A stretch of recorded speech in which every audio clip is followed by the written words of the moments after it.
Three Air India pilots have failed the dope test. But what is it? And isn't it mostly in sports? Air India के recent Phuket Delhi flight case के बाद ये सवाल काफी लोग पूछ रहे हैं। सो लेट्स अंडरस्टैंड इसके पीछे की साइंस क्या है। इंडिया में पायलट्स को रैंडम टेस्टिंग के लिए सेलेक्ट किया जाता है। इसमें उनसे यूरिन सैंपल लिया जाता है और उसमें मैरिजुआना, कोकेन, एम्फेटामिन्स, ओपियोइड्स जैसे प्रोहिबिटेड सब्सटेंसेस की जांच की जाती है। लेकिन एक पॉजिटिव रिजल्ट का मतलब तुरंत गिल्टी होना नहीं है। सबसे पहले होती है screening test.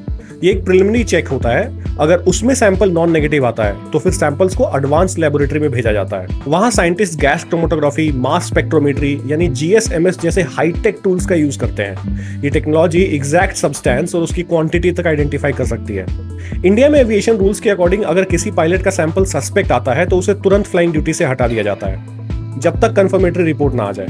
Pilots in India are strictly tested for alcohol consumption as well before every flight. पर आखिर इतनी स्ट्रिक्टनेस है क्यों? क्योंकि drugs reaction time, decision making, judgement और कंसंट्रेशन को अफेक्ट कर सकते हैं और कॉकपिट में 1 सेकंड की गलती भी बहुत महंगी पड़ सकती है।